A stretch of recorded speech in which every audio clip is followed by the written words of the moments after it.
Bonjour à tous, on se retrouve pour une nouvelle pépite des champions, les nouveaux bons plans de nos champions. Aujourd'hui on se retrouve avec un champion.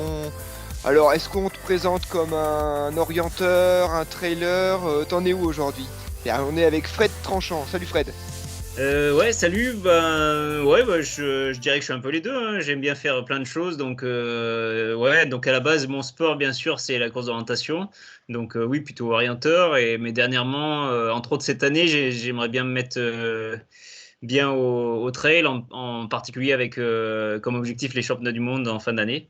D'accord. Là tu sors du Ventoux, tu as fait une super course. Tu termines combien au Ventoux? Deuxième. Deuxième. Deuxième, bon alors tu valides pas complètement ta place en sélection puisque c'était 2 sur 2 sur le premier du Ventoux. Bon, après dans les petits papiers, on est à peu près raccord pour faire que, a priori, ça devrait être bon. Dans l'idée, ceux qui te connaissent pas trop, t'as fait une grosse saison 2021, c'est là où on t'a vu le plus. Alors, si pour la petite histoire, c'est quand même un gars qui a fini pas très loin de Kylian Jornet, je crois, sur une manche d'un Cirézinal un peu particulière, mais tu peux nous en dire plus? Ouais, donc c'était bien particulier, c'était en 2020. Avec le Covid, en fait, c'était en contre-la-montre pour la plupart des gens, et sauf qu'il y avait une possibilité de faire en masse avec vraiment un comité restreint en septembre. Donc j'avais été invité, j'aurais pu faire le départ en masse. J'avais été invité par le biais de Mathias Kibourd, c'est un orienteur suisse, donc il avait un peu conseillé à l'organisateur que je cours. Lui, je le connais assez bien, il est vraiment très fort en trail, mais je pouvais pas à cette date-là, donc j'étais parti tout seul. Et effectivement, du coup, en contre-la-montre, Un temps j'avais pas un temps. dégueu. Comment? T'avais fait un chrono pas trop dégueu. Ouais, voilà, c'est ça. C'est ça, Ouais, donc exactement. voilà, pour ceux qui suivent un peu Cirézinal, c'était un 2h30. 33-45, ouais. Ouais, Ouais. 33-45. Ça commence à faire pas mal. Et l'an dernier, tu as fait une super saison sur la Golden Trail Series. Ouais, bon, j'ai eu un début de saison assez compliqué. Du coup, l'année passée, pour le coup, j'avais le championnat du monde de course natation comme objectif en premier. Donc ça, c'était début juillet. Et j'aurais voulu enchaîner assez vite sur les Golden Trail Series. Et sauf que au championnat du monde, je me suis blessé. Et en plus, je pense que j'étais un peu en méforme. Ouais, je pense que j'ai peut-être fait un peu de surentraînement ou quelque chose comme ça en mai-juin.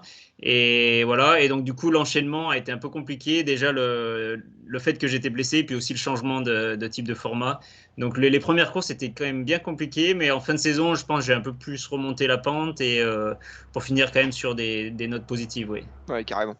Donc nous, Run Advisor, on est une petite application qui, en gros, qui est essentiellement basée sur la géolocalisation et on partage un petit peu les bons plans et les terrains de chasse de nos trailers et des coureurs à pied. Toi, tu t'entraînes dans quel secteur? Alors, je sais que toi, tu es un peu globe-trotter, mais on va dire 80% de ton temps, tu le situerais où? Ouais, je suis très nomade, je dirais pour le moment. Si on me demande ma résidence, j'en ai même pas. En fait, j'ai habité pas mal d'années en Finlande, pour la présentation, et puis j'avais un emploi là-bas. Donc là, c'est vrai que je suis un peu perdu. Là, je reviens à mon camp de base qui est chez mes parents, donc dans le Pilat, dans le sud de la Loire. C'est une petite montagne, et donc le sommet c'est quand même à 1430 mètres. Voilà. Ouais. Pour le trail, c'est vraiment le top. Bah, Ouais.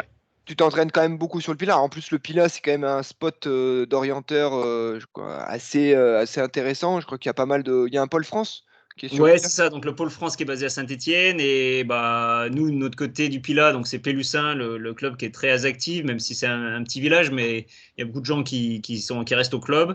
Et l'autre côté Saint-Étienne, donc deux clubs très actifs. Et puis voilà, le pôle France basé à Saint-Étienne, donc forcément il y a beaucoup de cartes, beaucoup de possibilités d'entraînement dans le coin. Donc ouais, ça Ok. c'est sûr.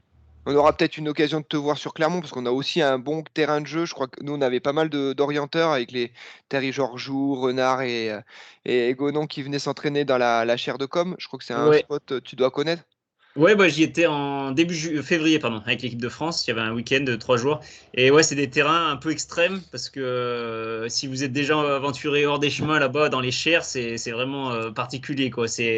Voilà, d'ailleurs c'est connu. Il y a eu des coupes du monde en 2006. C'est assez vieux, mais les gens qui les ont courus, je pense qu'ils sont marqués parce que c'est vraiment extrême. Déjà, on regarde la carte, c'est très dur à comprendre parce qu'en fait, les coulées, ça fait des micro-reliefs. Ouais. Donc c'est très compliqué. Et en plus, c'est de la pierre volcanique très abrasive, c'est très rocailleux, il y a un peu les ronces au milieu, donc c'est extrême comme Ouais. terrain. Toi, du coup, quand dans ton profil, en fait, tu es issu donc t'es issu de l'orientation. Tu t'es mis à la course à pied par l'orientation ou tu courais un petit peu et après tu as fait de l'orientation et ça a bien marché et puis maintenant tu fais du trail pour un peu mêler tout ça? Ouais, je pense que j'ai toujours un peu couru par ici, ça c'est sûr. Après, ouais, non, quand même, bah, j'ai commencé la course d'orientation quand j'avais 10 ans en club. D'accord. Donc, même avant ça, j'avais déjà un petit peu fait, j'avais un peu suivi mon frangin qui en faisait, donc on le suivait un peu sur des parcours loisirs, donc plus sur les chemins, tout ça. Et mais dès le début, en fait, au début en course d'orientation, il y a des circuits qu'on appelle jalonnés, où enfin, c'est un peu comme le trail, il suffit de suivre les jalons, et il y Ouais. a souvent possibilité de couper. Donc, les gamins qui lisent bien la carte, ils coupent. Mais moi, je me souviens au début, je faisais suivre les jalons à fond et, Ouais. et des fois, ça suffisait pour gagner. Donc, enfin, dès le début, donc voilà.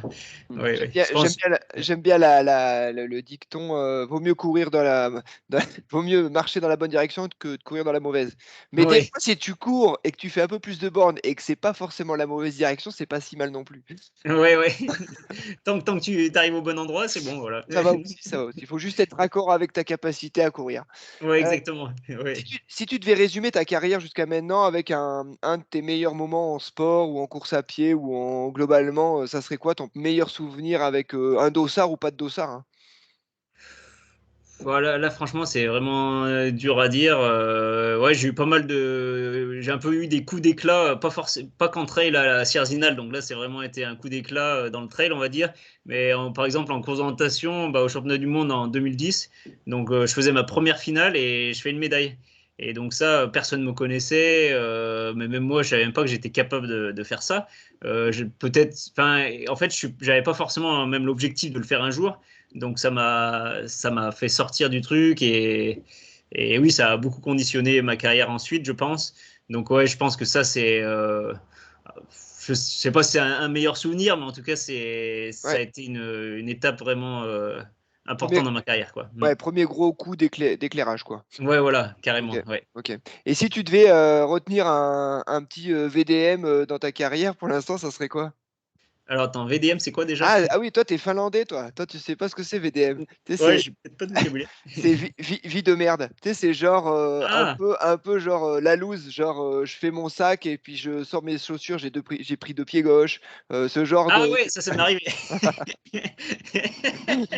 Non, non, le pire, c'est que ça m'est arrivé, j'étais en Australie. ah Parce que donc j'y étais pour bon, du volontariat pour la course d'orientation. Bah, d'ailleurs, c'était vraiment une super chouette expérience. Et entre autres, j'avais des chaussures de course d'orientation que j'avais prises et toutes neuves. Je me suis dit, ah, bah, autant prendre des neuves, autant qu'à faire. Et je me suis retrouvé là-bas avec deux chaussures de gauche ou deux chaussures droites, je sais plus. Ouais, les joies des sponsors, ça. Ça, c'est bon. Ça, c'est tu pars en balle neuve, mais c'est balle neuve, mais pas top, quoi. Ouais, voilà, c'est Ouais. ça. Mais après, moi, je suis plutôt positif dans la vie. Donc, même s'il m'arrive des merdes, souvent j'arrive à positiver. Mais bon, peut-être pas sur le coup, hein, mais après Ouais. coup. Donc Ouais. voilà. Toi, là, ta saison, elle va s'organiser comment? Là, tu as fait le Ventoux, tu fais, alors bon, je pense que l'interview, elle va sortir un peu plus tard, donc tu fais un pass ou pas sur les François?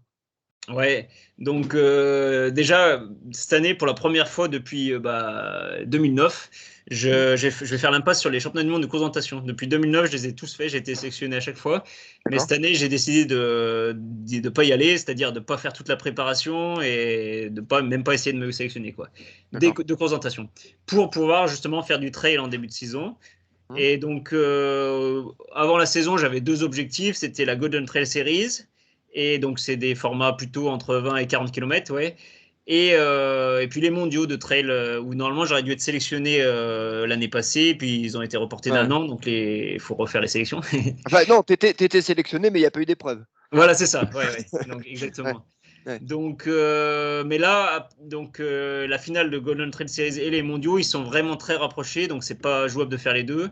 Donc, je vais quand même partir sur les premières épreuves Golden Trail Series, donc Zegama qui est en même temps que le trail, le championnat de France de trail, OK, puis le marathon du Mont Blanc fin juin. OK. Et après, j'aimerais bien faire l'étape en Norvège début août et peut-être Sierzinal à nouveau. D'accord. Et voilà. Et après, faire une parenthèse peut-être plus qu'orientation. Entre autres, il y a des étapes de Coupe du Monde donc début octobre que j'aimerais bien faire. en course d'orientation pour pouvoir me préparer pour les championnats du monde 2023. Donc ouais, j'ai un projet un peu à 2 ans. Voilà. Donc Ok.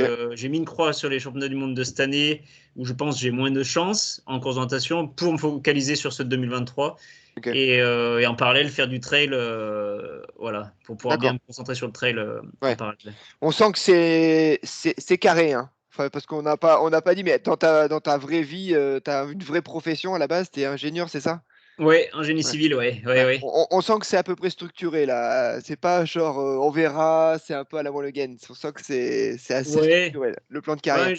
ouais, j'essaie de réfléchir un peu pour, voilà, pour optimiser, savoir où je vais. Et c'est sûr que Ouais. c'est. Après, je suis pas tout jeune non plus, donc il faut un peu plus réfléchir comment s'entraîner et tout. Donc, ouais. Bon, top. Et ben écoute, on va te suivre avec grande attention pour la suite de la saison. On va te souhaiter tout le meilleur qu'il faudra pour Zegama. Zegama, c'est une belle course, c'est super ambiance. Ça reste quand même une des figures de la discipline. Je crois que tu vas y retrouver Nicolas Martin, parce qu'on a eu aussi interviewé pour l'application, et il me semble que lui aussi va aller à Zegama. Donc vous allez vous retrouver un beau fight franco-français. Et ben écoute, on va te suivre avec attention. Peut-être on aura l'occasion de se revoir sur Clermont-Ferrand Ouais, pour venir un pourquoi peu pas. peaufiner ces championnats du monde 2023. Et puis au pire de te recroiser sur le marathon du Mont Blanc, puisqu'on y sera. Fred, D'accord. un grand merci à toi pour ta dispo. Quelques cafouillages de réglage, mais on a été au top. Je te remercie encore et à très bientôt. Salut Fred. Merci. À bientôt. Bye.